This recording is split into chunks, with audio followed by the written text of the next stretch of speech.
Hello, sound test. Good morning po sa lahat. Alright, isang magandang buhay at welcome po sa ating kapihan sa bagong Pilipinas. So as promised, we're gonna start. But prior to that, allow me to highlight po muna ang ating guidelines for today. Actually, ito po yung guidelines ng kapihan natin. So, una po sa lahat, of course, we wanted to thank everyone for coming, for joining us sa ating kapihan. And ito po yung mga guidelines natin. First off, this is a working breakfast. So, kahit po meron tayong discussion, feel free na kumuha ng coffee, and then meron po tayong food. Of course, courtesy of OMI, Sir Marlon. Here are the guidelines. So number 1, ensure accuracy of information. Second, uphold respect and professionalism. So if ever po meron tayong discussion, always remember, attack the issue, not the person. Next, of course, adhere to time limits. So, this time po, we will be strict with our time limit. So, lahat po tayo merong chance na magsalita, to share your thoughts, but you only have 2 minutes. So, pag narinig po natin yon, that's already 2 minutes. Para po mabigyan natin ng chance yung bawat isa. And then, of course, we have to maintain relevance. So let's make sure yung pong share natin, definitely we will only focus on the topics that we have. And most of all, in general, this is a safe environment. So we are encouraging everyone to please participate. So yun po ang goal natin, for you guys to participate para at the end of the day, magkaroon po tayo ng kaliwanagan or masagot po yung mga katanungan natin. And napakaganda po na ating topic for today. It's very, very timely. So to officially start the kapihan, I'll request everyone po to please stand up for our opening prayer, and then let's remain standing for the singing of the national anthem, followed by the Bagong Pilipinas hymn.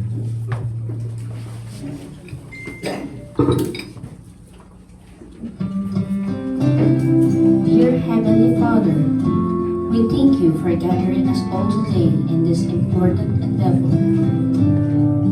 We ask that you bestow your guidance and blessing upon each attendee.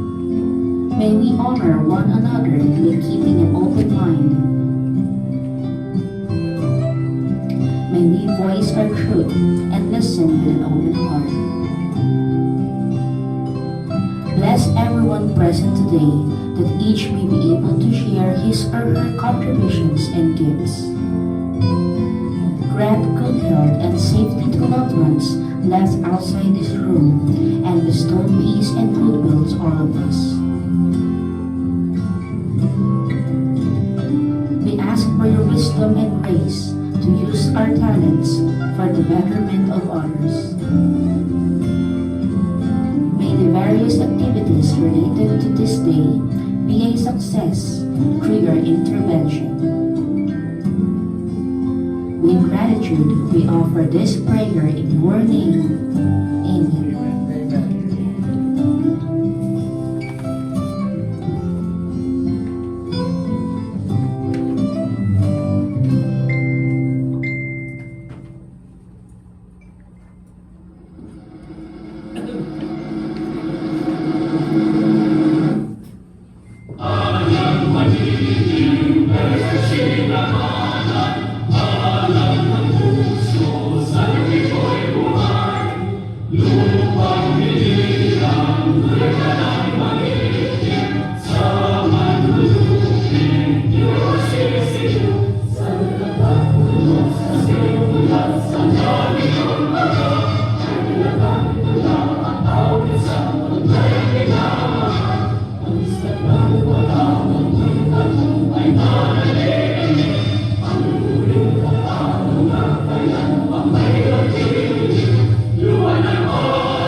po ang lahat.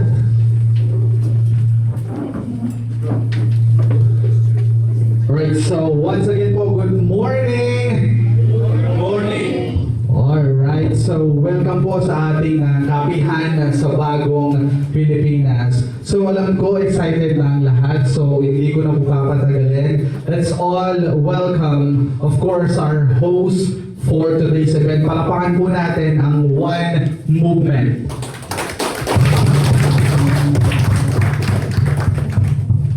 Yes, good morning. Okay, welcome sa Kapihan at Talakayan ng Bagong Pilipino, Kape, Diskurso at Pagbabago. Ako nga pala si Russell Garcia from OMI at ako ang napili nila na maging facilitator host for this Kapihan at Talakayan. We would like to introduce our chairman, Dr. Marlon Mendoza, for the opening remarks.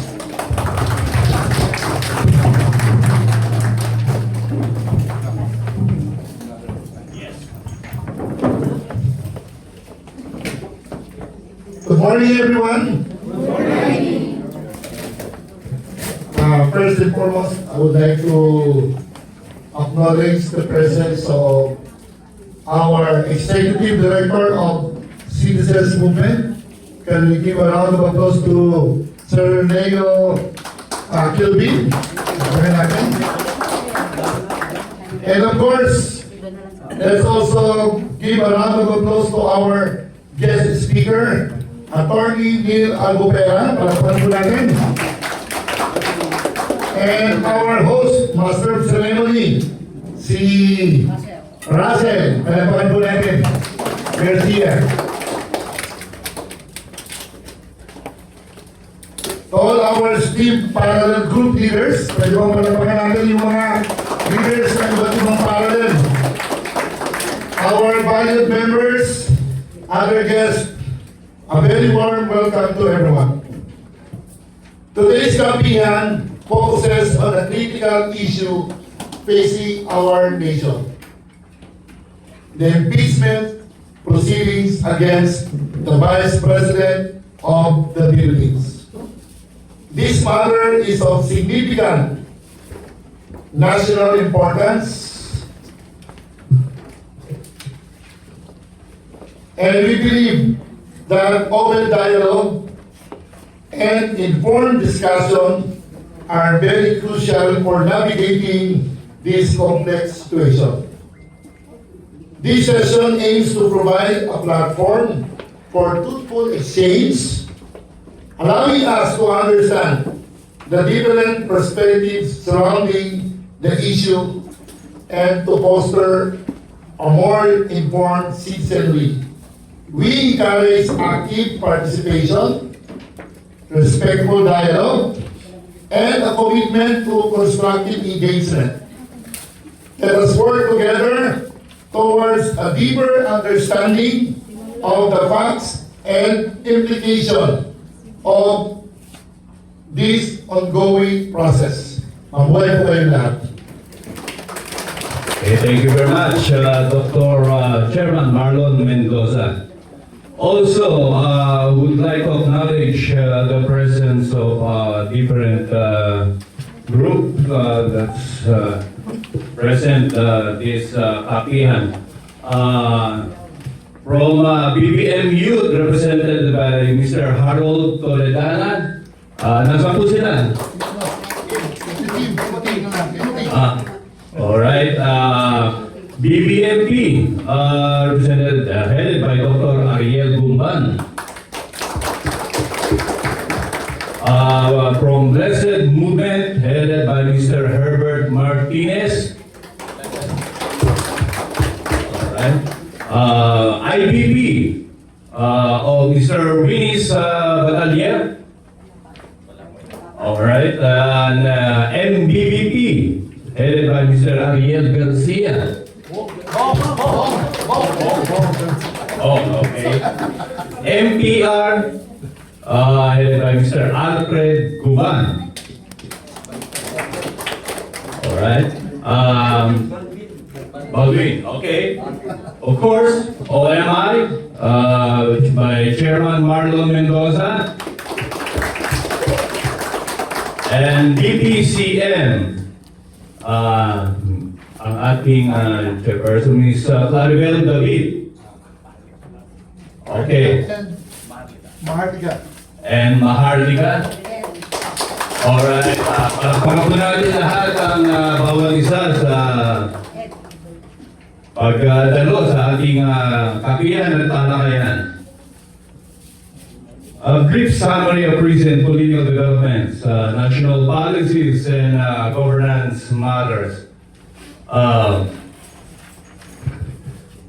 Ang topic po natin ngayon ay napakainit. Ito yung tinatawag na impeachment ng ating Vice President. As backgrounder, on February 5, 2025, 215 members of the House of Representatives signed an impeachment complaint against Vice President Sara Duterte on charges that include corruption, plotting to assassinate President Bongbong Marcos, involvement in the extrajudicial killings, and incitement to insurrection and public disorder. The current political landscape in the Philippines is marked by significant tension surrounding the impeachment proceedings against the Vice President. While specific details of the impeachment charges and upcoming proceedings are constantly evolving, the core issues revolve around allegations of corruption, abuse of power, and betrayal of public trust. These allegations have signed intense and public debate, dividing the nation and raising crucial questions about accountability and transparency within the highest levels of government. The impeachment process itself is a complex legal and political battle with significant implication for the stability of the country's government and its future political trajectory. This introduction will delve into the key players, central accusations, and potential consequences of this unfolding political drama. As our resource speaker, I am going to introduce again our resource speaker. He is a law professor in Pasig Catholic College, also legal consultant of JC High Eagle Marketing, and Tri-Oceanic Mining and Shipping Incorporated. And of course, he's also the Chief Legal Officer of One Movement Incorporated. I would like to introduce to you our resource speaker, Attorney Neil Albufera. Thank you, sir, for the kind introduction. Chairman, thank you for inviting me here. Nandito ulit ako. Para sa classroom lang po ako. No? Salamat po sa pag-imbita. Parang dati kang admin chief. Yeah, so, saan ba tayo magsisimula? Well, let's start to the basic, no? So, tulad na nabanggit natin, this very interesting national topic.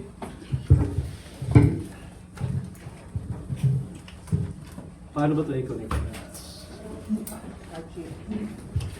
So, I would like to share with you, gusto ko lang pong i-draw yung mga isipan natin dito sa ating hot issue right now and the basis of this national debate po, no? And noong pong nag-aaral po ako ng law, ang isa po sa napakahirap ipasang subject is yung constitutional law or the political law, no? So, yun po ay 5 units sa amin. And pagka pumasa ka po noon, ay parang pumasa ka sa bar. Pero hindi pa po yung bar. So yun po, give me time to share with you about about the fundamental law of our land. No? So sa bawat sovereign sa bawat estado na may sariling soberenya. Tayo po ay ginugovern ng batas, di ba? So tayo po sa Pilipinas ay may tinatawag po tayong constitutional law or the Constitution. Sino po ang nakaalam dito kung ilan na po ang Constitution meron ang Pilipinas? Ilan Constitution na po meron sa Pilipinas? Simula pong nagkaroon tayo ng kalayaan sa pananakop ng mga banyaga. Sino pong pinaka-eldest natin dito? Si Sir Whitehair, sorry sir pero si Sir Whitehair, mga ilan na po sir? Just guess na po. Ilan na po 10, 7, 5, 4. Ilang constitution na po meron tayo? 4, okay. Based on the record po, based on the record, ito po ang gusto ko pong i-share sa inyo ito. Sa Pilipinas po, simula pong nagkaroon tayo ng kalayaan sa pananakop na iba ng mga banyaga, meron na po tayong 6 na constitution. Simula po noong 1899, 1935, yung 1899, yun po yung tinatawag na Malolos Constitution. Yung 1935, Commonwealth Constitution, pinanganak ko si Chairman nun. Yung 1943, yun po yung during the Japanese occupation, no? Then yung 1973 Constitution, yung 1986 or yung tinatawag na Freedom Constitution, at yun po sa kasalukuyan na 1987 Constitution. Okay, ito yung very interesting. Kasi po pala, sa Pilipinas, lahat ng batas natin ay naka-anchor dito sa Constitution. So, isa na rito, pag mamaya lalaon tayo sa ating discussion, dito nagsimula yung impeachment na proceedings sa Constitution. So, aware naman tayo lahat na ito yung laging binabalikan ng mga mababatas natin, yung Constitution. And kami, bilang mga abogado, we are the servant of the law also. No? So, i-share ko lang po sa inyo ito. No? Sa Pilipinas po, malinaw naman po doon sa Article 6, 7, and 8 ng ating Constitution na meron tayong 3 equal branches of the government. No? So, i-tap ko lang po itong maliit na topic na ito for how many minutes. The first one, in Article 6, is the Legislative Department. So, the Legislative Department, alam na natin yun, na sila yung mga mapabatas. The lower and the upper house, the Senate, the House of Representatives, and the Senate. No? Next po, is yung Article 7, is the Executive Department. So, dito po sa Executive Department, nandito po yung Office of the President, down to the Secretaries, the Cabinets, and the Department Heads. No? Then next po, is yung ating final arbiter of our Constitution, is the Judicial Department. Ito po yung Supreme Court. So, ang Supreme Court po, ang kataas-taasang hukuman ng Pilipinas, sila po yung pinaka-arbiter ng ating saligang batas. The final interpreter of the law of our land. So, dito po tayo sa main course of our discussion, itong accountability of public officers. So, para po sa kaalaman ng lahat, ito po yung pinagmulan ng impeachment na final sa lower house. Accountability of public officers under Article 11 of the 1987 Constitution. Kasi naka-define po ito doon ng malinaw in Section 1, public office is a public trust. Public officers and employees must at all times be accountable to the people, serve them with utmost responsibility, integrity, loyalty, and efficiency, act with patriotism and justice, and lead modest lives. So, ito po yung pinaka-core ng ating reasons kung bakit nagkaroon ng impeachment proceedings. In Section 2, nandito po nakalista sa Constitution kung sino-sino lang po yung pwedeng i-impeach ng mga public officers. One is the President, the Vice President, the members of the Supreme Court. So 15 po yun sila, di ba? 15 justices. Members of the Constitutional Commission. Ang Constitutional Commission natin, alam na po natin yun, no? COMELEC, yung COA, tsaka, ano po yung isa? COMELEC, COA, tsaka, tatlo yan eh, Constitutional Commission.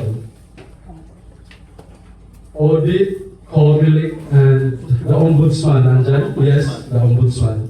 So yun po sila ang mga impeachable officers. At ang grounds po dito Ibig sabihin, kapag sila po ay nakakumit ng ganitong mga violations, malinaw po nakalagay din po dito, at hindi po natin pwedeng i-interpret pa ng iba, na ang nakalagay dito, conviction of culpable violation of the Constitution, treason, bribery, graft and corruption, other high crimes, or betrayal of public trust. So dito po sa lower house sa kasalukuyan, ang nilagay po nilang allegations na violations na po ng ating Vice President ay yung graft and corruption, number 1, yung culpable violation of the Constitution. Ito po pag sinabing culpable violation of the Constitution, very generic po yan siya, and it depends. It is the sole discretionary o interpretation sa mga mambabatas. Sa ngayon, ang mga mambabatas ay sila po yung tinatawag na prosecutor or taga-usig or the complainant in behalf of the people. Okay? And all other public officers and employees may be removed from office as provided. So basically, ang sinasabi po dyan, ay hindi daw po sila pwedeng tanggalin through impeachment kundi sa pamamagitan ng pagkaso sa korte. So yun po ang ibig sabihin. Okay, dito po sa Section 3, sa Article 11. So malinaw po dito sinasabi na hindi si judge, hindi si attorney, hindi kung sino mang grupo or non-government organization ang pwedeng mag-file ng impeachment, but it should be initiated. Nakalagay po ng malinaw, dapat po ang lahat ng impeachment ay nagsimula sa lower house. Pero, ibig ko sabihin yan, sir, wala nang right ang private individual na mag-file ng kaso. Meron, but i-endorse po yan ng isang mambabatas. Okay po? So, yun po ang proseso. A verified complaint of impeachment will be filed by the House of Representatives or by any citizen. Nakalagay po, no? Upon a resolution. So, yun po yung ibig kong sabihin kanina. Dapat may endorsement ng isang congressman. And a vote of at least 1/3 of all the members of the House shall be necessary. So, basically, alam po natin lahat na 215 ba yung nabanggit kanina na senator. So, 80% more than 1/3 yan, of course, ng mga representative natin na nag-file ng or agree doon sa impeachment. In case the verified, ito yung importante, no? Yung verification ng complaint. Kasi ito yung reason kung bakit ni-remand. Kung mamaya, lalaon tayo at pwede po kayo magtanong kung medyo naguluhan kayo. Itong verified complaint po, part po yan ng isang maraming papel na kapag wala yan, yung complaint na yun ay parang scratch paper lang po siya. So yun po yung purpose ng verified complaint na dapat lahat ng complainant in the rules, in the procedure, dapat po ay nakapirma po doon under oath. So again, pag wala yung papel na yan, kahit gaano pa katapal yung grounds doon, yung bribery, graft and corruption, pag wala po yung verified complaint na yan, yun po ay scratch paper lang po yun. So tignan natin mamaya bakit niremand ng Senate yung impeachment, articles of impeachment sa lower house. Okay? So ito po yung isang mainit na issue, no? No impeachment proceedings shall be initiated against the same official more than once within a period of 1 year. So ang sinasabi po dyan ay hindi calendar year, kundi fiscal year. So kung saan simula doon siya magtatapos, no? For 365 days. Pero technically, meron pong nakalagay dyan sa interpretation na 10 tsaka 3. Yung 10 days, medyo technical lang po ito, no? Pero please, pardon me to explain this to you. Yung 10 days po, pag na-file po yung complaint sa lower house na isang congressman, for example, dapat po ma-endorse yan doon sa Secretary General within 3 days. Mapareceive niya yung makapal na papel na yun or the articles of impeachment.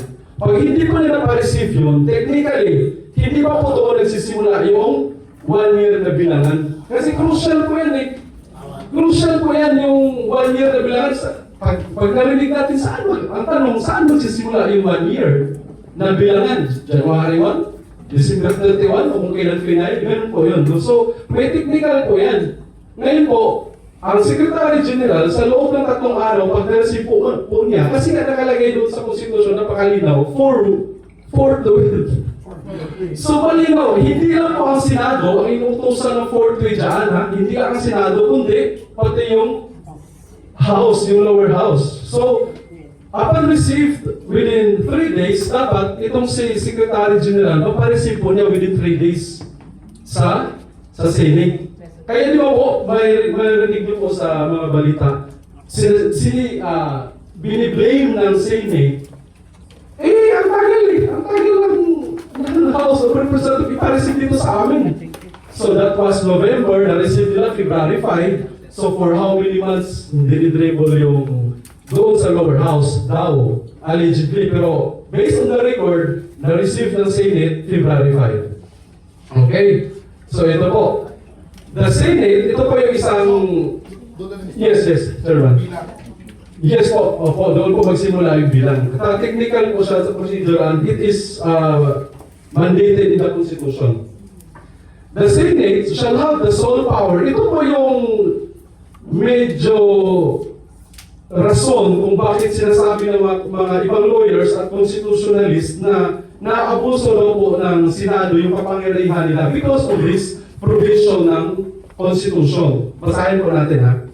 The Senate shall have the sole power to try and decide all cases of impeachment when sitting for that purpose. The senator shall be on oath or affirmation when the President of the Philippines is on trial. The Chief Justice of the Supreme Court shall preside, but shall not vote. No person shall be convicted without the concurrence of 2/3 of all the members of the Senate. So, ang sinasabi po dito, tanging Senado lamang ang may kapangyarihan na mag-trial, mag-decide ng kaso ng impeachment. Pansin niyo po, hindi maabot sa Supreme Court. Hindi sa Supreme Court ginagawa yung impeachment, kundi sa Senado because of this provision.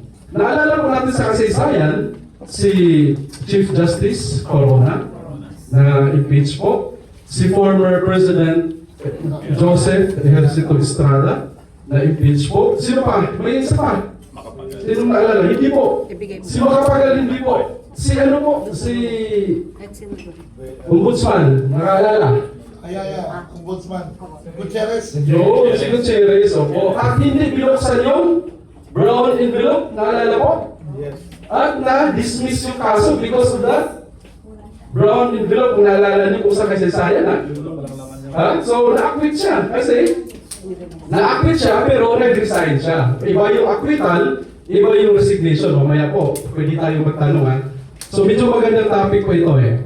Okay, so, sinasabi ko dito na ang mambabatas, or specifically, the senators, sila lang po yung may kapangyarihan na mag-impeach to sit as a trial court. Kasi po, malinaw naman po sa Constitution at alam naman po natin lahat yun na ang Senado at ang House of Representatives, ang trabaho lang po nila ay mag-legislate ng batas.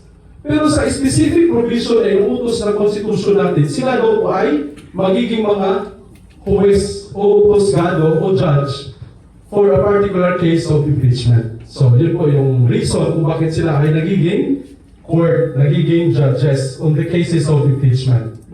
Kaya nakatuwa sila, di ba? So that's the very rare function of the Senate. So sa ganitong case po pala, bago ko makalimutan, di ba po ang pagkakaalam natin, pantay ang karapatan or power ng Senado at House, di ba? Pantay. Pero sa kaso ng impeachment po, hindi po sila pantay. Bakit?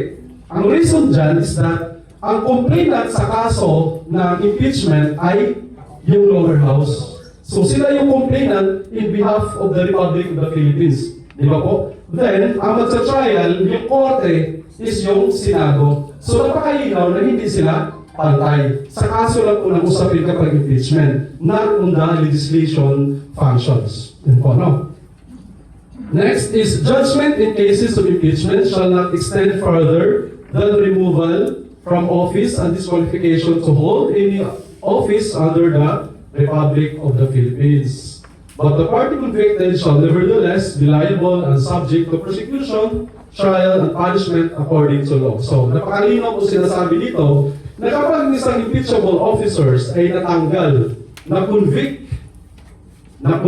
sa impeachment court ng Senado, ito po, ang parusa lang po nito ay walang kriminal, walang kulong, walang bayad, kundi aalisin na siya sa pwesto at forever po siyang hindi na makakatakbo kahit sa pinakamababang institution or posisyon ng ating pamahalaan. Yun po ang ibig sabihin yan. Pero ang tanong, mapiprejudice ba, mapipreclude ba itong judgment sa criminal liability or civil? Hindi po, kasi malinaw po sinasabi na kapag siya or ikaw ay nakasuhan ng impeachment, natanggal ka, po pwede ka pang habulin or sabay filean ka ng criminal case. Okay po? Or civil case. Yes po. In under Article 100 of the Revised Penal Code, kapag ikaw ay kinasuhan ng criminal case, automatic po yun may kasabay na civil liability. Okay po? Sa kahit anong klaseng kriminal, meron pong civil or dangerous permissions na sinasabi po natin. Okay po? So yun po yung purpose na. Paano confident sa no person shall be convicted? Tapos pwede pala. Alin po, sir? Sige, sir, para marinig dito. It's mentioned there that no person shall be convicted without concurrence. Wala ka convicted. But again, doon, makukonvict siya pag may criminal. Yes, sir. Ang salitang convicted or conviction, convict, yan po ay ginagamit po yan sa kapag ka ang tao ay nahatulan na siya ay napatunayan na nagkasala or guilty beyond reasonable doubt sa atin. So convicted po siya. Sa kasong impeachment, hindi po conviction ang tawag dyan. Removal. Kasi nga, hindi siya criminal case, no? Para malinaw lang po. Kasi kapag siya ay nahatulan na napatunayan na nagkasala, siya ay aalisin lang sa pwesto at hindi na siya makakatakbo sa kahit anong opisina. So hindi siya makukulong, hindi siya magbabayad ng kahit anuman. Kasi nga, yun ang sinasabi ng ating Constitution. So hindi tamang word na gamitin yung conviction. Hindi siya convicted. Para ma-convict siya, kasuhan natin siya sa korte ng criminal. Ibang kaso po yun. No? So yun po. Para po mas maganda ang discussion natin at matabuelo ako, maganda po kung may tanong po kayo, taas na po kayo ng kamay para maganda yung ating... Mas gusto ko po yung ganun may interaction. Sige po, kung may clarification po kayo, pwede po kayo magtanong, ha? Ayan. Open na po yung floor for any question. But before that, let's also welcome and acknowledge the presence po ng aming program director, Ma'am Arlene Escalada. The floor is open po.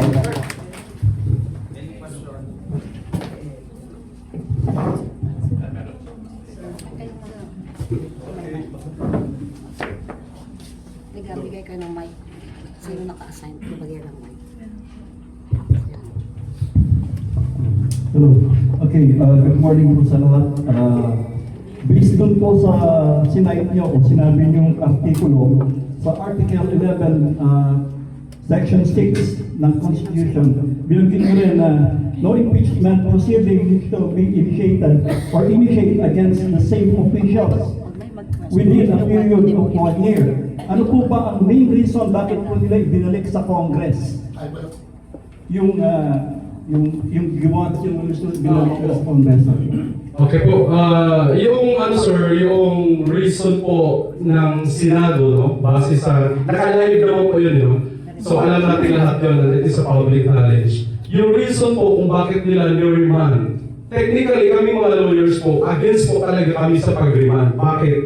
Kasi po, dito po sa mamaya madaanan po natin, ang inuutos po na ang Constitution, dalawa lang ang pwedeng gawin ng Senado kapag inangat yung impeachment sa kanila. Dalawa lang. To try and decide the case. Wala akong nakalagay doon na i-remand. Okay. Ano ba ibig sabihin ng i-remand? So, ibalik. Very simple. I-remand, ibalik. Sa trial court po, kasi nag-handle din po ako ng criminal case, no? I'm a private practitioner lawyer. May mga kaso akong criminal, murder, arson, homicide, may mga ganun po akong kaso. Kapag ka ang kaso sa baba, di ba familiar kayo sa mababang klase ng korte like the MTC? Ang MTC po, para lang mabigyan ko kayo ng perspektiba, ang MTC, mababa ang korte yan kumpara sa RTC, Metropolitan or Municipal Trial Court. Mababa po yan kumpara sa Regional Trial Court. Pag natalo ka sa MTC, pwede kang umapila sa RTC. Okay? Pag ikaw ay umapila sa RTC, at medyo nalalabuan yung judge sa RTC, pwede niyang i-remand yung kaso sa MTC. At sasabihin niya, ayusin mo muna yan kasi may na-overlook ka na facts of the case. Kumpara, okay, hold yan. kumpara natin dito sa Senate, bakit nila niremand sa lower house? Mali po yun. Bakit po mali? Napakalinaw po dito sa Constitution. Well, nakabisado ko lang siya, pero para lang malaman po ninyo, sinasabi po dito sa Constitution na dalawa lang ang pwedeng gawin ng mga senators, yung 24 senators natin. Ang gagawin lang po nila, try, decide. Wala pong sinabi doon na mag-lawyer ka doon sa akusado o sa respondent. Wala po doon. Bakit? Bakit sila nag-lawyer? Napakamali. Bakit? Number one, ikaw na judge. Ako yung judge, no? Well, ako alam ko to. Kahit saan ako ipatawag, alam ko to kasi nagpa-practice ako sa trial sa criminal case. Kapag ang judge, hindi siya pwedeng mag-motion para sa favor sa akusado. Motion to dismiss, kalukuhan yun. Baka ibang libro binasa nila. Hindi po ganun yun. Eh, live pa yan, kahit naka-live pa yan. Hindi, mali po talaga yun. Kasi po, walang judge. Ang judge nga, to try, dapat impartial ka, di ba? Sa Tagalog na impartial, wala kang bias. English din pala yun. Wala kang kinikilingan.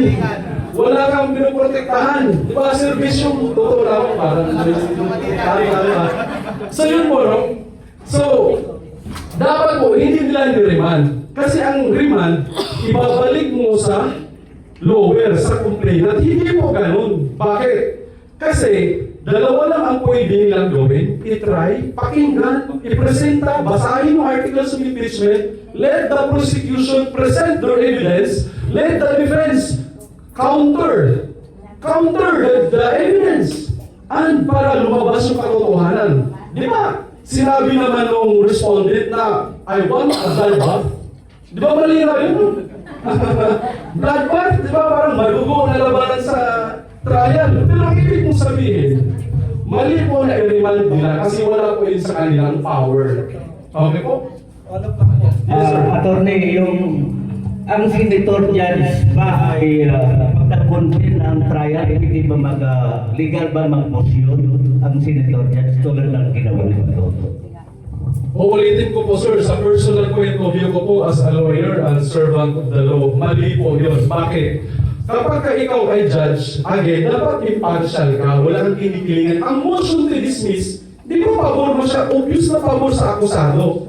So, hayaan mo na yung mga abogado ng akusado na magagaling, sila yung magdepensa sa kliyente po nila, which is the due process. And again, constitutional din po yun, di ba? O Article 14 of our Constitution, due process. Bill of Rights, Article 3 of our Constitution. Bill of Rights, due process pa rin ang sinasabi kasi hindi hinahayaan ng batas na yung akusado ay mawala ng karapatan. So mali po yun na isang senador ay mag-motion to dismiss. Dapat po ang ginawa po niya is mag-order. Kasi ang decision ng isang senador ay subject for votation, di ba? Hindi naman siya mag-decide sa buong sa buong plenary po, di ba? Isa lang po siya. So, ang kanyang suggestion ay pagbubutuhan ko yun. So, mali po yung motion to dismiss. Dapat nag-order siya ng dismissal and let the 23 senators agree or disagree to his or her Ano suggestion. kaya ang ginawa naman ni Senate President na pinagbubutuhan? Legal din ba yun? Yes, sir. It is, ang basis, legal siya, sir. Legal siya. Hindi siya unconstitutional, but irregular. Kasi mayroon po sila tinatawag na procedure, di ba? May sariling procedure po sila. So lahat po ng opinion, lahat ng motion, lahat ng resolution ay pinagbubutuhan po nila. Kasi again, hindi lang po yan isang senador, dalawa, sila po lahat ang magboboto nan. It's a numbers game. So in short, attorney, yung ginawang proseso sa Senado, highly irregular.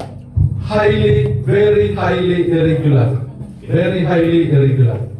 At alam niyo po, ang daming mga grupo ng lawyers like the UP lawyers, union lawyers in Mindanao, I heard, against po. Marami kaming against sa pag-remand ng articles of impeachment. Pero be clear, ito klaro, ang impeachment ay hindi pa deads. Okay? Ang impeachment ay hindi pa patay. Ang impeachment ay hindi pa dismiss. Bakit? Very clear sa actions ng Senado, di ba nagpabigay po ng subpoena? Di ba alam natin yun? Binigyan po nila ng subpoena ang Office of the Vice President na sumagot sa loob ng 10 araw. At yung action po na yun, na nagbigay ka ng subpoena sa isang respondent, it is lawful. So, the Office of the President, the Vice President, I mean, should file his or her reply. Okay? Answer, response, or the counter affidavit po niya. Kasi it's a case. So, magpa-file po siya sa loob ng 10 araw. So, malinaw po na hindi po patay pa yung impeachment. And for sure, tutuloy po ng trial yan. Kasi yun po ang tama. Yun po ang constitutionally mandated. Hindi po ito discretionary. Ito po ang nakakalungkot sa mga senador natin. Kasi ilan lang po dyan ang abogado, no? Alam naman natin yun eh. Yung iba dyan, sino kaya ang sa bayan? Sino kaya? Sino bumuboto? Sino bumuboto? Robin ka, attorney, dahil siya yung chairman ng Committee ng Constitutional. Kasi alam mo, nakakalungkot sa EDSA, alam mo na Sige po, sana question lang po. No? I am not a lawyer. Ano po? I'm just guided by the Spirit. I hope you still remember the son of a bitch. I'm sorry. Okay. Impeachment proceedings are initiated when a verified complaint is filed against filed and referred to the Committee on Justice. Di po pa na-file na, pero meron tayong word na forthwith. Hindi po nila ginamit. So, daka-daka, o nagli ang pagtugon doon sa verified complaint proceeding. Pero wala pong ginawa. Are they liable for their action? Those senators who, Yes, sir.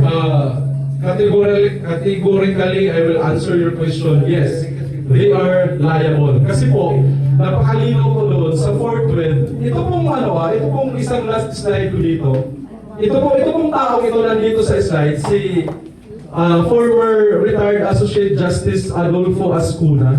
Siya po yung nag-draft noong ginagamit natin ngayong Constitution kasi napakalakas po ni retired Justice. Sabi po niya, it was I who drafted Article 11 of the Constitution. Siya mismo, kasi kasama siya noong araw, nung ginawa po yan with the time of the former President Corazon Aquino, no? I also wrote the procedural section including the word forthwith. And it is precisely meant to mean immediately and without unreasonable delay, or in the national language official version, agad-agad. So, your question, sir, kung may na-violate yung ating Senate, yes, they are liable. They are liable. what are their sanctions?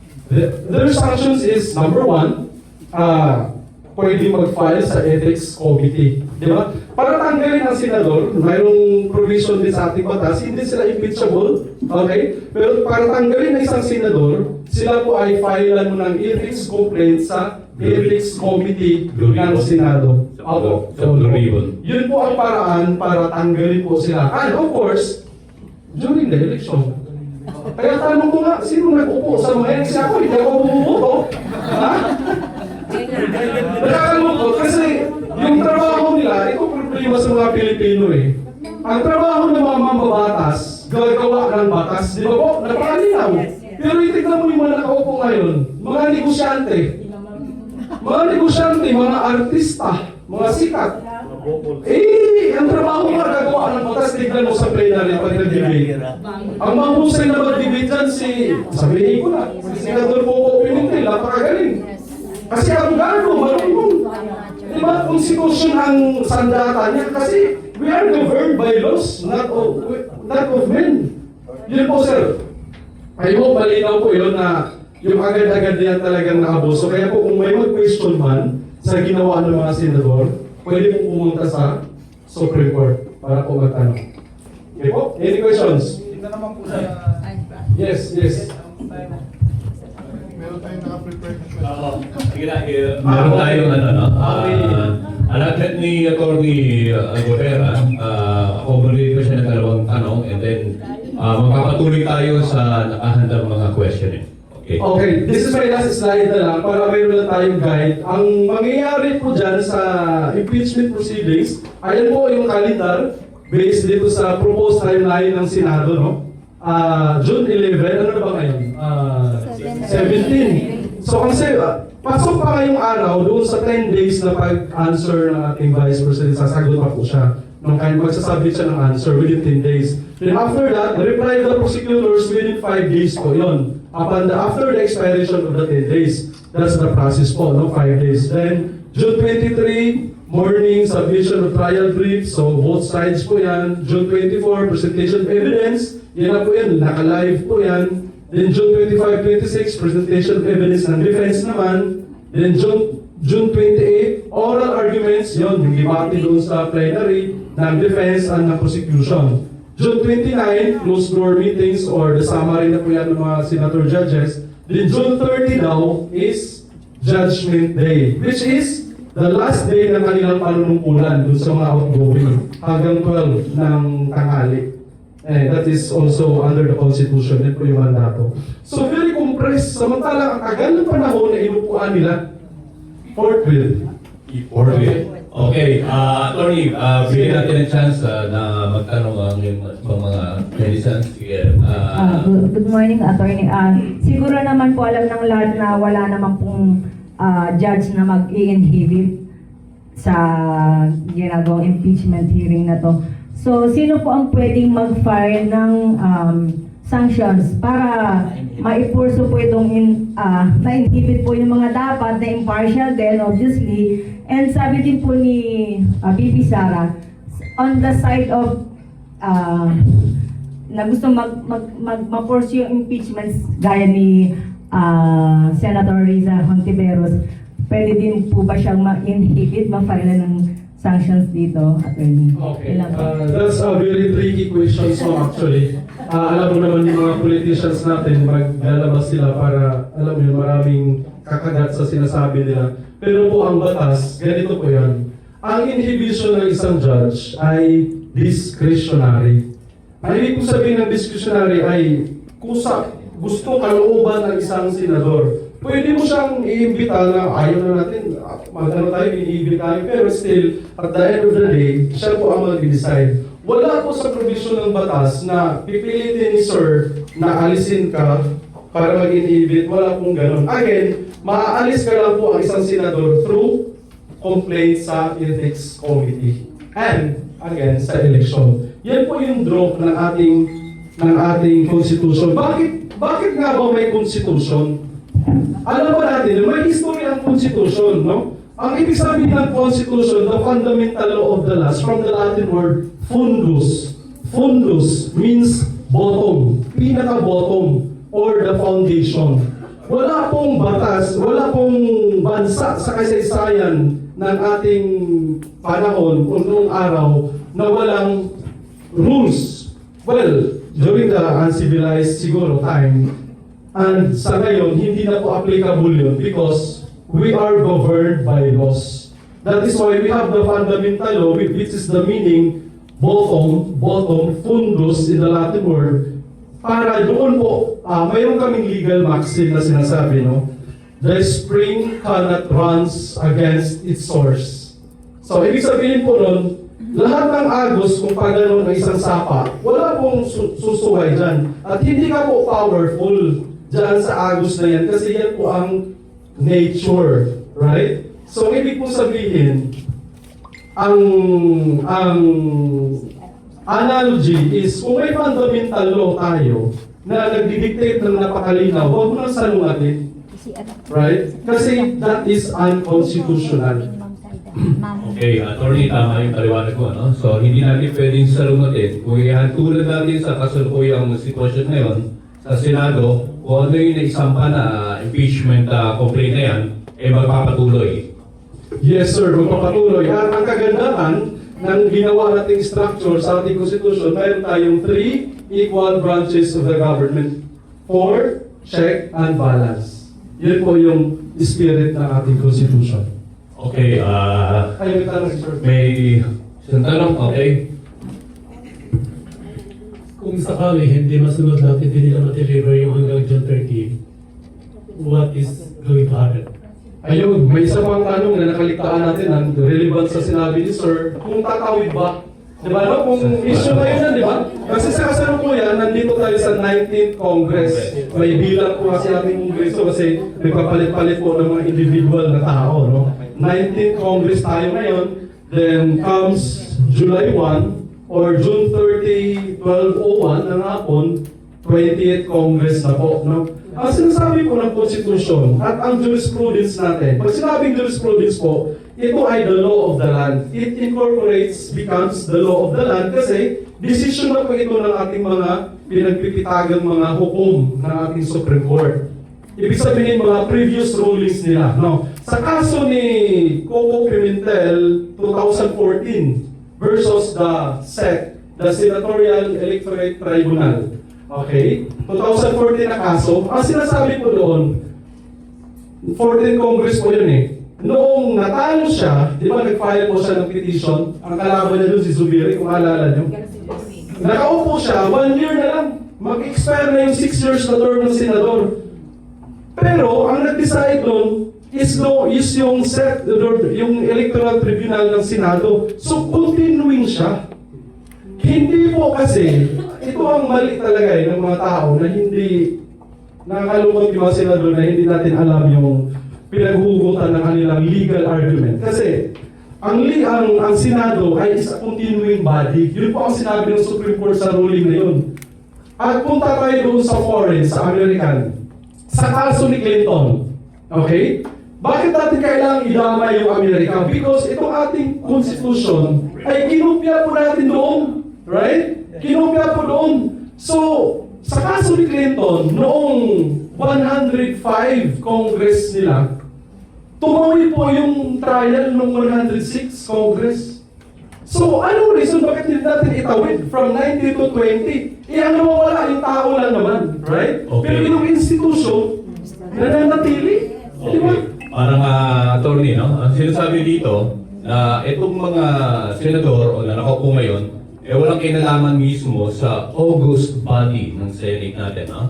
Ibig sabihin nito, para itong korte, mapapalitan ng mga huwes, pero patuloy pa rin ang kaso.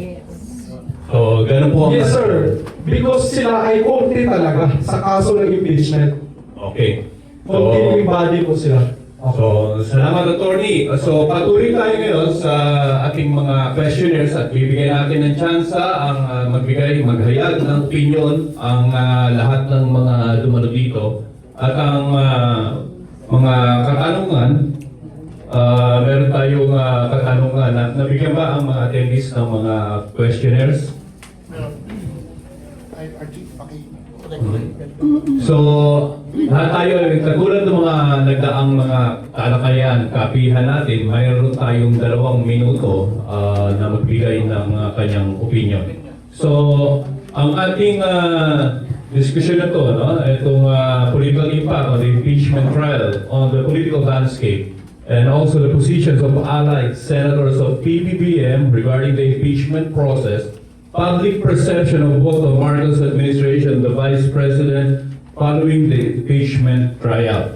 Okay, ang una pong tanong natin,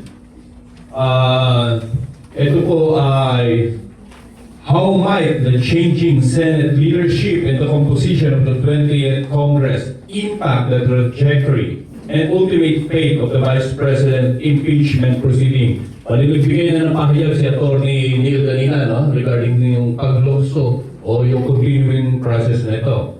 So, meron po tayong 2 minuto para maghayag ng ating mga opinion regarding sa katanungan na ito. No?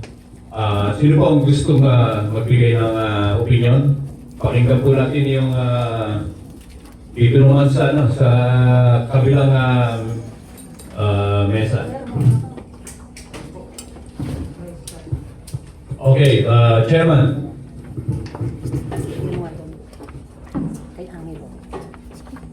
Again, good morning, everyone. If you could monitor the impeachment proceedings right now, yung ating mga senators. Binabanggit nila doon na after na magkaroon ng divide ng House. At lalo ngayon, at bumoto yung 18 na tira 5 na hindi i-remand. Nabanggit doon, nag-motion si Senator from Cavite. All. Si Ton. Tolentino. Parang gusto niyang ipaintindi doon na would like to remind everyone na after this decision being made by the senators ay hindi na raw kailangan na tumawid pa ito ng 20th Congress. In the same manner, second the motion si Robin Padilla. And on the last part, may konting drama dahil ibabalik daw at i-remand, parang gustong nila mangyari na walang nag-start ng impeachment proceedings. Pero, so, what do you think yung senaryo? Bakit sinasabi nilang walang nag-start ng impeachment proceedings? Dahil daw ibabalik sa Congress. So, on my personal assessment, talagang delay, there was a delay tactics taking place. Kasi kung mawawala yung bilang at gusto nilang palabasin na hindi natatawid, at nang pinaklaro din ni Montiveros at the end of the debate, na buti ng academic, daw lang, ay sinabi niya, ang sagot kagad ni Senator Escudero ay adjourn the proceedings. So, Yan sinagot. Okay, so pinaliwanag, no, napagin ni Chairman, regarding dito sa impeachment procedure, nasabi naman ni Atty. Neil na pailiwanag naman, hindi ito pwedeng ihinto. Parang yung legal maxim na yung spring water na yan, hindi pwedeng bumalik sa source niya. So patuloy pa rin itong mangyayari regardless kapag naisampa na ang kaso. Ito ay dalawa lang ang course of action na gagawin ng ating Senado, either i-try at i-decide ang kanilang husga sa impeachment trial para sa removal ng Vice President. So meron pa tayo ibang mga remarks sa ating mga attendees. Pwede po nating marinig ang tungkol dito sa ating katanungan na yung pagbabago o pagpasok ng 20th Congress. Meron po ba ng additional na mga remarks at opinion na maaari niyong ihayag?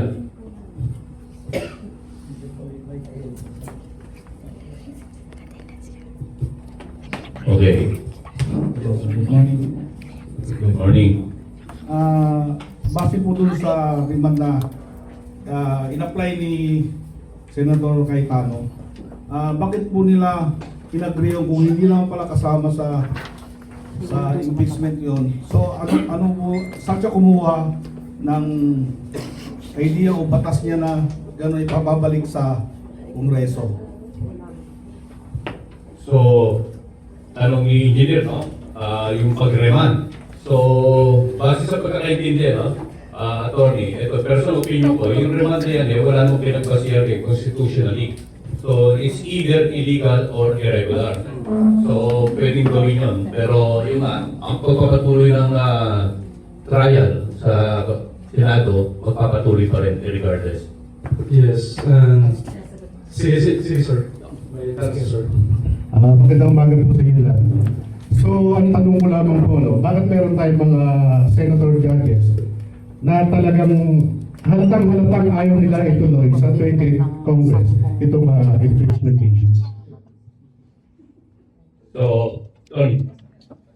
Sir, alam mo sa politics, ito ba sir, itong impeachment, no, it is settled rule na ito ay political actions, right?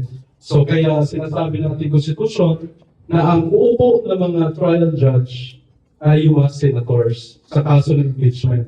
Ang tanong mo is, mga halata sila, right? Bias o views na favor sa respondent or ayaw nilang gawin, gusto nilang tapusin at i-acquit, right? Because, very simple, they have vested interest. May mga sarili silang interest. And makikinabang, nahihirapan mo Tagalog, makikinabang sila sa consequence or sa result. Why? Because of their aspirations comes 2028 elections. And again, sa Senado, sa ganyang usapin, laging numbers. Di ba po? Alam natin lahat yan. Laging numbers ang panalo. Ay, because that is votation. Kaya dapat ang ginawa po nila, kung alam na nila may numbers sila, tinry yung kaso, nag-trial, then nag-decide. Kasi alam mo pa nila kung nanalo sila eh. Ang kailangan lang para ma-convict ay 2/3, right? 16. 16, yes. Dapat. Ganun Okay. ang ginawa po nila. Additionally, attorney, kaya nila gustong ipaninto o hindi nagtuloy itong impeachment trial. During sa trial, ay magkakaroon ng karapatan na iwarang lahat ng ebidensya. Isopina yan.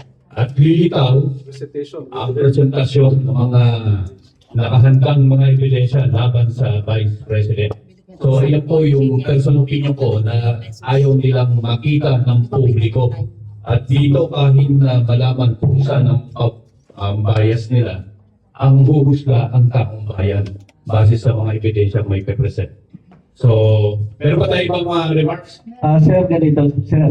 Yes. Ang tanong kung pabor ba na magpalitan sa leadership ng Senate, mas pabor ako doon dahil baka pag napalitan si Escudero ay medyo maganda ng kainatan ng impeachment trial. Tama naman po, pero ang ganito po ang proseso, katulad ng bagay ni Atty. Neil, patuloy po rin ang proseso, regardless kung sino po ang umupo. Dahil naipasok na po yan, isa pa na impeachment trial, magpapatuloy po ito, regardless kung sino po ang naging liderato. So, meron pa po tayo pa mga tanong? Meron pa? Okay. Opinion ko lang po ito.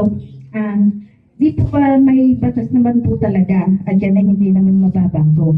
Ang mga senador po, under din po sila ng batas na yan. Hindi po ba sila pwedeng managot dun sa mga kinokontra nila laban dun sa batas na yan? Kasi kailangan po kasi, alam nila yun, lumalabag sila. Hindi po ba sila pwedeng managot? Tulad po ng nabanggit ka rin ng Atty. Neil, meron po tayong pwedeng gawin action tulad ng pagpapahal sa Ethics Committee o yung Blue Ribbon Committee. Pwede pong sampahan sila ng kaso, yung pagiging paglabag nila o abscond nila sa constitutional mandate nila na gawin itong at harapin yung proseso ng impeachment. Okay. But I just wanted to clarify. You have mentioned in the Constitution that the Senate has the sole authority, power, to write and decide. If Congress, House of Representatives, and Senate is co-equal branches, why is it only the Senate has the sole authority, power to try and decide? Okay, sir. Yung konsepto na co-equal sila, sa pagdating lang po yun ng legislation. Pagdating lang ng legislation. Again, kung makikita natin doon sa Constitution, sa Article 11, ang Senado ay uupo na trial judges.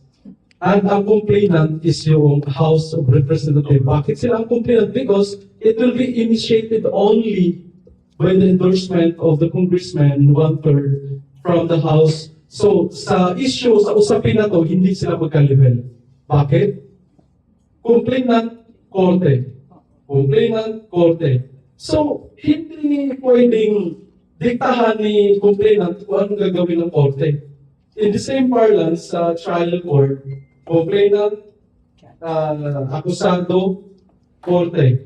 Diba? So, ang korte, makikinig lang siya, babalansin niya yung ebidensya. Sa level na to, hindi pantay ang power ng trial court at ng complainant sa case ng lower house at Senado because the Constitution says they have the sole power to try and decide cases. Sa impeachment lang. Kasi tandaan po natin, ang function ng Senado sa issue na to ay korte, hindi sila legislation. Kaya di ba nakaano sila? Naka-robe lang.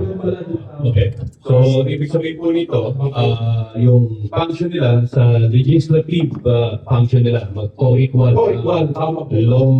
lower house at upper house. Pagdating sa impeachment, Sa impeachment, mag-iba ang structure as framed in the Constitution. So, kung wala na tayong tanong sa, okay, meron ba? Good afternoon po. Sir, if that would be the case po na manalo po, ma-dismiss po yung impeachment trial. I mean, manalo yung side, yung Lady Pizarra. What would be the next step po? Saan po tayo pwedeng mag-file ng... tuloy po ang buhay pa. Okay. Maganda tanong yan. So, katulad na sa amin, no? Meron tinatawag tayo ng 1 year, di ba?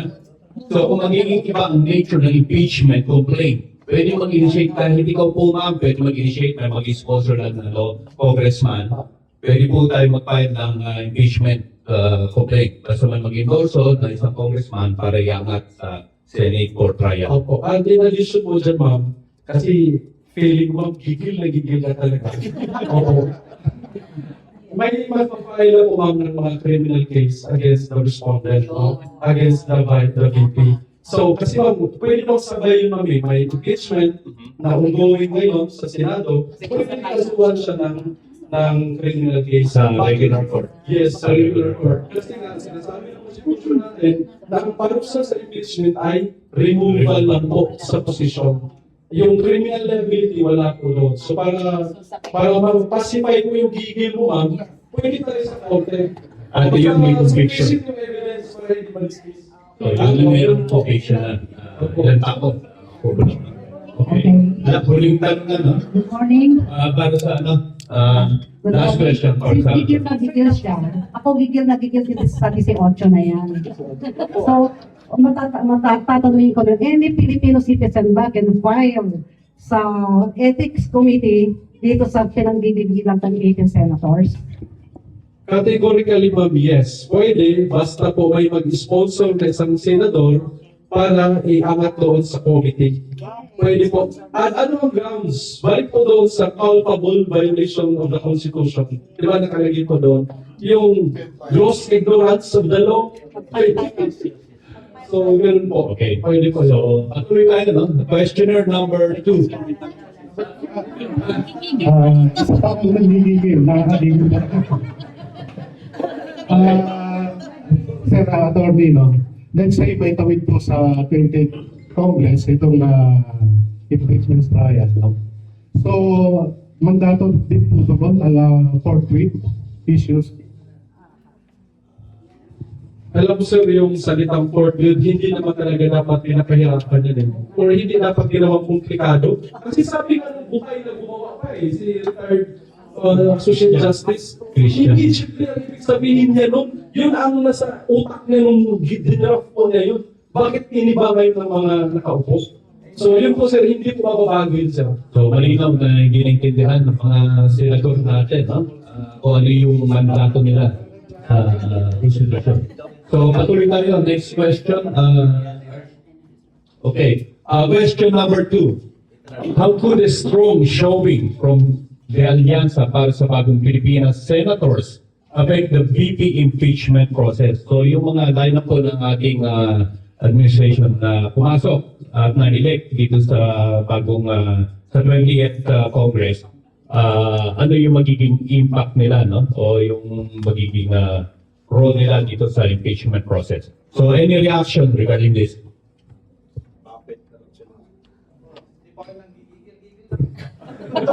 So, dito, sa kanan, talagang maraming gigigil. So, bigyan natin ng chance sa manggigil itong nasa kaliwa. So, mga kasama, tayo po ibuboto sa ating mga kandidatong ano. Okay. Itanong lang po ako, Sige po. yung impeachment, saan po ba nagmula? Saan po nagmula ang impeachment? Sa tao?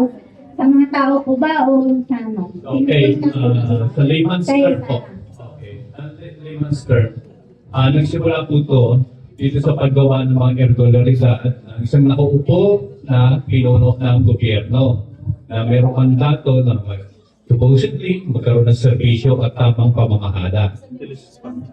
Ito po, nagsimula. Okay, yung isang kaso, yung intelligence fund po na pinamigay kila Piatos, kila Mary Grace. So yun po nag-iisa sa mga simula ng ng issue na to. So ito po, yung kaso na to, isinama to sa mga irregular na proseso at sistema ng pamamahala ng nakaupo. At ito po, isinampas sa Kongreso, sa lower house at in-sponsoran 2/3, pero meron tayong 215 na sponsor nito para iangat sa Senate, sa Senado, para magkaroon ng trial. At kahit na po na-remand dito, binalik sa lower house, ito po ay pwedeng i-akit ulit at kailangan nilang gawin ang mandato nila bilang mga huwes dito sa impeachment trial. So, balik po tayo sa ano. Okay, go, madam. Total, marami naman ang nanggigigil dito. Ito naman, halimbawa po, di ba, naano naman siya na ma-impeach. Na ma-impeach si VP Sara. Eh di po may mga criminal case siya. Pwede ba on the spot din na kagad sa kanya yung mga criminal case niya? Okay, thank you. Tama po yan. Ganito po yung katulad ng sinabi ni Atty. Neil. Ito po ay, ang impeachment trial po, ongoing na po yan. Isang pa na yan sa Senado, no? Ngayon, meron po mga grupo, kaling sabay nito, isinampan na rin yung criminal conviction. Dahil ang impeachment trial po, kung ikaw po ay ma-impeach, ikaw po ay ma-remove lang sa tinatawag na posisyon mo sa gobyerno. At ikaw po ay hindi na makakaupo pa sa kahit anumang posisyon ng ating pamahalaan. At ang criminal case na isinampas sa kanya, na isinampas sa regular court, kapag siya po ay napatunayan na nagkasala, siya po ay makukulong. Yun po yung ang mangyayari po sa sistema na to. Meron po bang mga reaction? Sige po. In reaction to the question with regard to Bagong Pilipinas Alliance, Yes. I'm wishing and I'm praying that they will be impartial. Kasi kailangan natin sa panahon na yan, kailangan ma-establish na we will have to find ourselves respecting the senators. Kaya I'm just really praying that even on the side of the Bagong Pilipinas Alliances, maging partial, para naman judgment na ibagsak nila will be accepted by the people. And with regard that,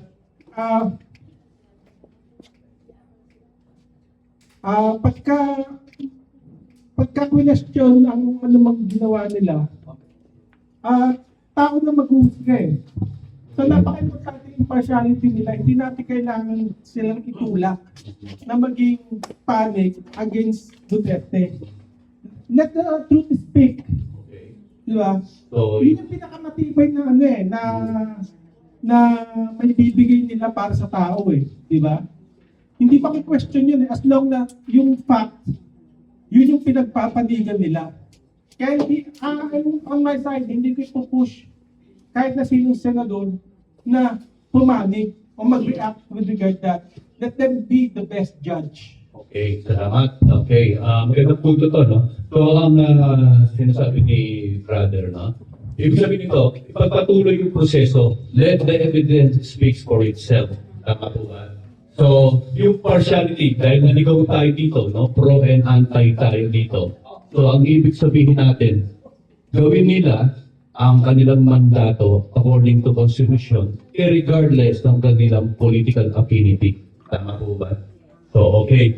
So, meron pa tayong ibang mga reaction. Okay, bro. Meron ng housing question, the latest pronouncement coming from the Senate President, Chis Escudero. The main reason for remanding impeachment complaint to the House is lack of jurisdiction. Paano po yung ma-explain? Bakit po nagkaroon ng lack of jurisdiction? Sabi nga niya, how can we issue summons if we do not have jurisdiction? Okay po, pag usapin po ng jurisdiction, yan po ay sa regular court, yung issue na yan ay very vital very important para i-try yung kaso, right? Pag sinasabi po niya na walang jurisdiction, kaya nang-remand sa lower house, it runs against what they are doing. Because, bakit siya nag-issue ng subpoena sa respondent? At that is the express admission na may jurisdiction sila. Right? Kasi nag-issue siya ng subpoena sa respondent at naghihingi ng answer for the allegations based on the articles of impeachment within 10 days. So bakit ka mag-issue ng subpoena kung sinasabi mo wala kaming jurisdiction dyan? So, contradictory po, di ba? No? Contradicting. So, hindi po yun ang reason kung bakit nila ni-remand. Ang reason nila kung bakit nila ni-remand is nanghihingi sila ng certification sa lower house. Oy, kayo lower house, ito ba talaga ay na-comply ninyo yung articles of impeachment? Ito ba talaga kayo dyan ay gusto niyo pang i-push i-prosecute itong impeachment? Yun ang kanilang hinihinging certification. And nakakagulat kasi on the night, 2346, Resolution 2346 ng Congress, forthwith. Nag-resolve sila, yes, gusto namin i-proceed yan. So, di ba, nag-convene agad sila. So, yun po, sir, ang reason kung bakit niremand. Nangihingi ang Senado ng certification. So yung lack of jurisdiction is tantamount to, equivalent to defective impeachment complaint. Sabi may defect, kaya niremand. Ang defect, sir, na sinasabi nila, hindi siya defective kasi ang mag-determine ng defect, complete or hindi, ang lower house. Kasi nga, all impeachment, sabi ng Constitution, should be initiated sa lower house. Ang gagawin lang ng Senado, try and decide the case. Well, ulit nyo lang ang gagawin nila. Let the prosecution present their evidence. Let the defense present or counter the evidence. Yun na po dapat ang gawin nila, sir. So, okay, attorney, ibig sabihin niyan, no? Yung proseso na ginagawa ng Senado ngayon, hindi nila hawak o hindi sila, o wala sila sa posisyon para ibalik ang questioning ng trabaho ng lower house. Paano yan? Ang term na ginagamit ngayon ni Senate President is dismissal of the impeachment. Meaning, when you remand, the timeline is running, June 30 is fast approaching. Pag nagsara yung 19th Congress, hindi na makakatawid sa 20th. Wala pong sa pinaliwanag ni Atty. kanina, no? Wala pong wala pong kinalaman yung pagpasok ng bagong kongreso. Para po yung korte, nagpapalit po tayo ng buwis, pero yung mga kasong dinidinig sa korte na to, patuloy po yan. Hindi yan mawawala patalis ng hukom. Hindi po dala yung mga kasong yun. May iwanan po yan sa proseso. Narinig ko yung mga legal opinions of luminaries in the law profession, Romy Macalintal or Justice Adolfo Ascuna. Kung Justice Ascuna is favoring tumawid. Pero may sinasabi sila na Senate rules na prevailing. Na it is a parang combat between the Senate rules and the Constitution. Whether to the 20th Congress is allowed to take up this impeachment, tumawid or hindi. Hindi pwede magbigay ng opinion ng Senado dyan. Final arbiter ng katas natin, palagi ang judicial. Yes po. At sa usapin po, sir, ng pagtawid, sir, o hindi, may jurisprudence na po tayo dyan na desisyon na po ng Supreme Court sa case ni Pimentel versus the Senate. Meron na po yan. Sinasabi po doon na kapag ang Senado ay umupo bilang trial judges or the trial court ng impeachment, yan po ay continuing body. So hindi po napuputol from 19 o tuloy po yung proceedings po sa 20th Congress. Ngayon po, sa kaso na ito, kung hindi po talaga nila gagawin yung kanilang trabaho, ay mayroon po tayong Korte Suprema na pwedeng the final arbiter of our Constitution. Isang layman's observation, Attorney Ferdinand Topacio. Napanood ko yung kanyang vlog. Sabi ni Attorney Topacio, the President has 4.6 billion intelligence and confidential funds.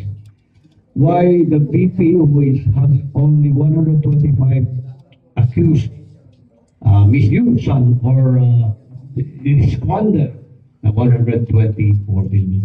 Why the president, si Ronald Cardema filed a impeachment against the president, Bongo, but it died easily sa Congress. Kulang sa numbers. Sir, sa usapin sir ng graft and corruption or misuse of funds, hindi po sir issue ang halaga. No? Second rule na po yan, na kapag ikaw ay nasa public office, you are accountable. Public office is a public trust. So regardless of the amount, ang batas po natin ay malinaw that you are liable. That is why, sa usaping impeachment po, ang inaalis lang po dyan is yung power mo sa kapangyarihan. But the criminal case is tried differently po sa tamang mga korte. Yun po. Okay, patuloy pa tayo sa ating mga questionnaire. Dito na tayo sa question number 3. Sorry po, pero may natin tayong oras. Number 2.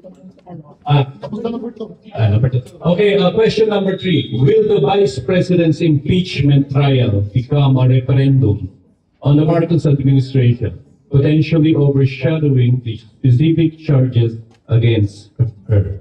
So, sino po gusto mag-remark regarding dito? Question number 3 na po natin. Ito ba ay referendum ng ating pahamalaan ang naging resulta nito, no? Magiging potensyal na mawaglit o matakpan ang mga charges against the Vice President. Napanood ko rin po yung isang vlog, hindi ko alam kung fake or reliable. There's a threat coming from the Vice President to expose also whatever shenanigans ang the President pag-handle ng 4.6 billion confidential fund. Kaya sabi ng banta, pag tinuloy nyo yan, may collateral damage, tatamaan yung Pangulo dyan. Paano yan? Maganda po yan. Tayo po nabubuhay sa demokrasya, sa republika na merong demokrasya. Kung ano po yung tamang proseso, pwede na pong gawin yan. Again, ang sagot dito, meron tayong tinatawag ng numero sa bawat house. No? Kung ito po ipapasa, aandar po yung kaso. Pwede naman po mag-file, wala naman pong problema dahil nasa demokrasya tayo. Numbers? Senate? Magmamajority yung Duterte Cup. 20th. By numbers. Yes. So, normal po yan. Kaya nga po, bakit po nila gusto pahigto ni SP, no? Naman. Kung may number sila, tulad nila nabagit ni Atty. Lee, let the due process take its course, di ba? Ilabas nila ang mga ebidensya na makikita ng mga masang Pilipino at doon natin husgahan through senators, no? Para malaman natin kung talagang sila ba ay senador ng Republika o senador ng... Sorry, advocate lang yung ginawa ko. Thank you. Sa amin, kung may assessment, parang ano to parang patibong. Pero nakikita patibong na scenario na as we don't like to proceed with the proceedings, pero para to dwell yung mga other senators. Pero at the end of the day, mas gusto nilang mag-proceed sa created Congress kasi they have the numbers. Para hindi sila kontrahin, hindi ko mag-focus na issue para hindi makita na huwag tumuloy. Kasi, pero ang gusto, dahil ayaw ng Vice President sa group na tumuloy, siyempre, kukontrahin natin, tumuloy. Pero, actually, gusto nila tumuloy. Dahil andun ang numbers. Okay. In relation na rin siguro sir sa impeachment. Sir, with due respect po sa mga senators and House of Representatives natin, sir, I ask under the Philippine Constitution, how to amend po ba sa ating Philippine Constitution under the constitutional law na sir, yung mga tumatakbo sana sana under sila namang lawyers, yung ganon, yung may qualifications po sana, sino po bang pwedeng mag-amend ng Constitution, sir? Okay. Kasi parang Maganda yan. Opo. Pero pinakamaganda po sana, hindi po problema yung konstitusyon. Ang problema po yung nagpapatupad dito, particular na yung mga nakaupo. So, siguro maganda simulan natin sa sarili natin, no? Mag-look tayo ng mga karapat-dapat na mga mambabatas. Yun po ang isa sa nakikita ko na pinakamaganda na ating magagawa. So, iba po po remarks? Yes. Kung sakaling ma-dismiss ang impeachment trial ni Bibi Sara at maraming individual complainants na mag-file ng complaints na pari-pariho ang ebidensya, hindi kaya magkaroon sa ibang korte, hindi kaya magkaroon ng forum shopping ang kaso. Baka walang visa. Magandang tanong po yan. Yung nabanggit yung attorney kanina, ang pagsasampa po ng kaso ng isang nature of offense, isang beses lang po pwede isampayan. At meron tayo tinatawag na fiscal year, no? Isang taon na palugit na paring contingent. Ngayon, yung sinasabi niyo po, meron tayong tinatawag na parallel dito, pwede natin magsampa ng criminal case sa regular court aside dito sa impeachment trial. So, meron ng mga nagsampa ng mga criminal cases, antayin na po natin yung proseso nito. Yung forum shopping. In addition, sir, doon sa sinabi po ni sir, yung forum shopping po, sir, ano po yan? Sa criminal case, may jurisdiction po yan usually kapag mga ganyang high price sa RTC po yan. Ngayon po, kapag the same evidence, the same parties, kinoconsolidate po yan. And yung court, kapag nalaman po na i-final doon sa ibang court, i-dismiss po yun on the grounds of forum shopping. So yun po, i-consolidate po yan and again, lahat naman po yan ay nakapublish. So meaning, pag nakapublish po yan, it is of general knowledge na mayroong specific case na i-final sa isang korte. So basically po, pag nalaman ng court na may forum shopping, i-dismiss po yan. Ganun po. So, meron pa po bang ibang mga remarks? So, okay. Bibigyan po natin ng chance ang mga iba pang mga miyembro ng mga alyansa natin magbigay ng pahiya sa naganap na talakayan. At, sige po. Katulad po ng sinabi ninyo na sa atin magsisimula, ano po, na iboto natin yung tama. Pero alam naman po natin na magkakaiba po ng opinion ng mga tao. At napakarami po natin para sabihin natin magkaisa tayo. Magkakaiba po talaga yan. So ngayon po, mas maganda po talaga gumawa tayo ng amendment na hindi na pwede talaga yung mga walang alam sa batas. At kung sakaling sila ay, katulad nga po ng sabi ni attorney, kung yung sa Agos dapat naka-align sila, hindi sumasalungat. So ngayon kung sumasalungat, dapat meron agad-agad na penalty. Di po ba? At alam nila dapat yung ating saligang batas. Tama naman. Nagigigil na po si Ma'am. Kalma. To answer your question sa yung dalawa po, yung po pag-amend ng ating saligang batas through amendment or referendum po, no? Doon sa panghuling article ng ating Constitution. So, mayroon pong congressman or initiative ng mga tao, pwede pong i-amend natin yung Constitution. So para i-discuss po natin ito ng palawig, siguro sa next episode, kasi mahaba-haba po yung discussion na yun. Yung amendment ng Constitution, gigil sila sa mga nakaupo ngayon eh. O paano palitan po eh, dapat po may... Diba po? So again, kaya po... Hindi ko na nga basagin yung TV ko eh. Kaya po, ito po, panghuling ko na lang po gusto i-share, sa panahon po ng eleksyon, Doon po tayo mga ordinary mamayan, kahit gaano man ang katayuan natin sa buhay, yung isang boto natin ay the same power ng boto po ni naman. Di ba po? So sa panahon ng eleksyon, doon po tayo babawi. Iboto natin hindi dahil kabilang tayo sa ganito, kabilang na isabihan, o nabayaran tayo. Hindi po. Dapat iboto natin kung ano yung gusto talaga nating leader, mga kakahinan.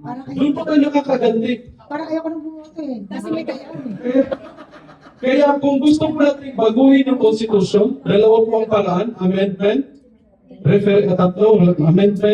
referendum, and initiative. Again, medyo mahaba po yan na discussion.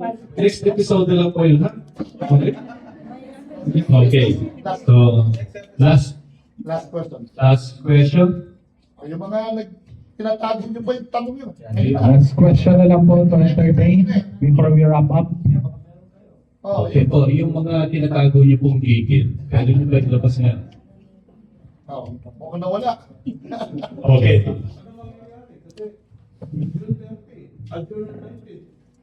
Ano gagawin ng Kongreso? Tuloy naman. Yan pong napakita kong schedule po kanina, yung proposed schedule. Mayroon pong submission ng answer, mayroon pong pre-trial brief submission, may oral argument, naka-live po yun. Then they will decide on June 30 before 12 noon. Yun po yung mangyayari dyan. Abangan na lang po natin. So, patuloy pa rin. So, okay. To recap, no, yung naging talakayan natin, naging interesting. At lahat tayo nagkaroon ng mga kanya-kanyang insights. At yung ibang kahit tahimik, alam ko, napahayag ng ibang mga nag-share ng opinion dito sa ating talakayan. Ha? So, unang lumitaw dito, yung proseso, no, na pinaliwanag ni Atty. Neil na magpapatuloy pa to regardless na nagkaroon ng remand, no, yung tinatawag na remand. And then yung mga contentious na terminology na forthwith, ginawa lang itong pinago ng mga nakopo. No? Pero hindi pa rin nanig yun dahil talagang tayo sa proseso, sa democratic process. At antayin na natin yung timeline na binigay na schedule ni Atty. No? Magkakaroon po ng resulta yan. Last ko na lang siguro. Nagkagulo na yan, marami naging comment with regards sa forthwith. Pwede pa explain kung bakit napaka-importante na magkaroon ng forthwith with regards sa impeachment. Kasi maraming hindi na yan nakakaintindi. Iba okay lang, sige, umuusad naman. Okay. Yung So, iba naman, Bakit daw kailangan madali? nagmamadali. Pero gaano ka-importante na magkaroon ng forthwith with regards sa impeachment? Okay, katulad ng pagiging attorney, no? Binanggit na yan, yung nag-frame ng ano yan, ng batas na yan, binanggit nga na yung forthwith na yan is immediate. Ngayon na, dapat. Okay. In addition na po, sir, doon, nung ginawa po ni Associate Justice Rodolfo Asmuna po yan, yun sa isip po niya kung bakit na nilagay yung forthwith because yung pagkaalis, yung pag-decide ng kaso ng impeachment ay very, very urgent. Because imagine mo yung involved lang na pwedeng alisin ng impeachment ay mga matataas na opisyal, di ba? Right? Di ba matataas? Kung mapansin niyo po, kaya mayroong essence of importance, very urgent na desisyonan, kaya forthwith, yun po yung reason, very urgent, yun po yung nasa isip niya nung ginawa po niya yun. Kaya itong mga senador natin, nag-interpret nitong forthwith, kayo na po ang bahala. Kaya na po, pero yun po ang paliwanag ni Associate Justice ng ganun ka-importante po yun na desisyonan because yung position nila na mag-squander because of that grounds ng impeachment ay mga delikado, di ba? Culpable violations of the Constitution, bribery, graft and corruption, treason, di ba? Kung magtagal pa sila sa pwesto for how many months, delikado ang sa pangbansa. Yun po yung reason kung bakit forthwith po. Kasi nakikita ko po yung importance ng forthwith na yan para hindi nababali yung katotohanan. Kasi may mga, naka-empower yung mga yan eh. Mag-hire lang ng mga tao na mag-ano sa internet niyan, sa web, mababali yung truth eh. habang pinapatagal mo yung kaso, lumalabas kung ano-ano, yung truth, natapatungan, natatakpan. Kaya dapat, pagka nagkaroon ng impeachment, lahat ng fact, ilabas ka agad at ipusin ka agad yung trial. Kasi nangyayari na ngayon, di ba? Natakpan na ibang katotohanan, iba-ibang kwento na yung lumalabas. Kaya sa akin, napakalaki ng kasalanan sa akin ni Escudero. Tawag na nga sa kanya, Escudero eh. Well said. Well said. So, nag-share na majority ng mga Pilipino. Actually, merong survey na 87% ng mga Pilipino pinapaguran na ipagpatuloy itong impeachment trial or do it. So, Isang alagdas. In connection doon, I think maraming aware naman tayo about politically motivated for 2028. Hindi yung politically motivated, hindi lang naman applicable sa current administration. Parehas lang naman eh. So perhaps you would want to give a scenario for that. Ano ba yung realidad nitong politically motivated? Kung may impeach, talagang walang pag-asa sa 2028. Kung makalusot, mukhang matinding labanan sa 2028. Yan eh. Alam mo sir, to answer your question, I would like to bring you dun sa history natin. Noong na-impeach po si former President Joseph Estrada, di ba, ang parusa, malinaw man, sinasabi na hindi ka na makakatakbo kahit sa anong posisyon, di ba po, ng pamahalaan. Si Joseph Estrada after impeachment, nakatakbo ka po ba? Sino po may knowledge? Naging mayor po siya ng Maynila, right? Okay. Naging mayor siya ng Maynila. So, na-overturn yung spirit ng Constitution na sinasabi. Si Trillanes, hindi man siya na-impeach, pero nagkulita, di ba po? Perpetual disqualifications, naging officer ba ng ating pamahalaan? Yes. Naging senador.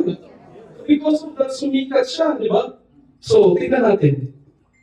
Pag nilaya natin ang mabuti, sino may kasalanan? Yung batas ba natin? Na napakalinaw naman sinasabi, o tayo yung mga buboto? Di ba po? So yung... ibang usapin yun, ma'am. Sir, going back to sa tanong mo sa 2028, no? Mukhang may next episode na yung chairman dito, kasi itong pagkawalang sala ni former President Joseph Estrada ay mayroong legal na circumvention to eh. Mayroong power ng presidente na burahin lahat ng kasalanan. Executive clemency. Okay? Yung executive clemency, nasa Constitution din yun ha. Nakasulat na ang presidente ng Pilipinas ay may kapangyarihan na burahin kahit gaano kakarumal-rumal yung nagawang kasalanan ng isang tao. Nakasulat din sa Constitution. At kapag i-apply ng presidente yun sa iyo, sa case na to ni TJMA, kay Estrada, ay nakatakbo siya ulit. Pero napakalinaw sa Constitution na hindi na siya, kapag i-impeach ka, hindi ka na pwede tumakbo. So, dapat pala, attorney, no? Yung presidente, yung ilimit yung niya, no? Presidential So, babalikan ko sa sinabi ni Ma'am na baguhin ang Constitution. So, isang beses ang gamitin niya, ang term niya, isa lang. So, okay. Magandang talakayan ng naganap sa atin ngayon. In-acknowledge ko yung presence sa ating mga kasamahan sa Bagong Pilipinas. No? So, sa mga natalakay natin, marami tayong insights, marami tayong mga ideya, opinion na alam sa ating mga kasamahan. At para sa pagtatapos at pagbibigay ng closing remarks in behalf of Ms. Claribel David, tinatawagan ko po si Leo Kerubin, Chairperson ng Citizen Movement, para sa closing remarks. Thank you, Director. Thank you, Rascal. Good morning po sa inyo lahat. First and foremost, thank you very much for organizing, for hosting this event. And thank you. And of course, for the food also. And I really admire the guest speaker that you had today. Thank you very much. We had a very enlightening discussion in terms of what the impeachment was all about. And I have understood forthwith what he basically said. I think at this point in time, I just want to add that our country is actually very divided now. No? So, yung mga nanggigigil about Bato and the others, I'm sorry to be the one to tell you this, hindi sila magbabago. No matter what we do, they already have a set policy in mind. So, paano na yung nakasulat sa Liga Batas, paano na nakasulat sa rules nila, they will not follow it. Okay? And siguro kasalanan din natin, kasi hindi natin pinalakas yung ating boses noong 2025 para hindi sila iboto. Pero yun yung sitwasyon natin sa Pilipinas ngayon eh. Tatlo ang klaseng tao sa Pilipinas, yung mga Marcos na tulad natin, yung mga Duterte, at yung mga nakaupo sa fence. So ang kailangan po natin gawin as members po ng Bagong Pilipinas is i-push natin lagi yung news about yung mga kabutihan ginagawa ng Presidente.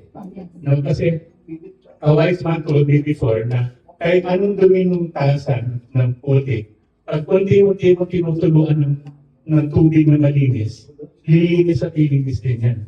So hopefully, yung mga DDS na medyo makikit ang utak, ngayon sa ating mas karamihan sa kanila, utak lamok. Pero kahit pa paano naman, ang lamok ay utak pa rin eh. Diba?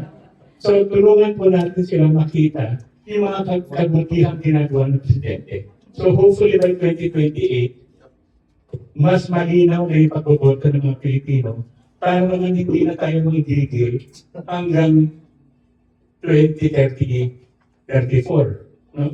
Ang sabi nga nila na 6 years is very short for a good president. And we can see that now.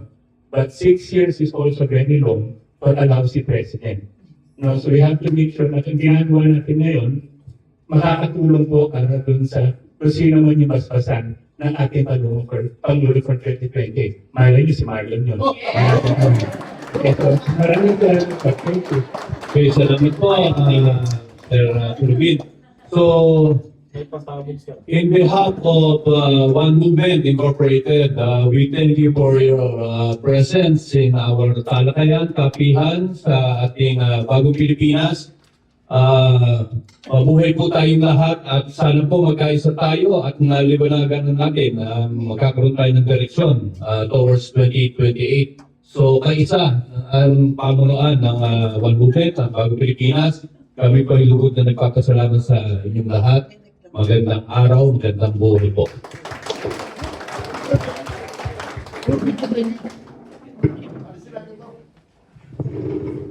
Alright, yan. Salamat po. Let's take this chance to have our picture taking po.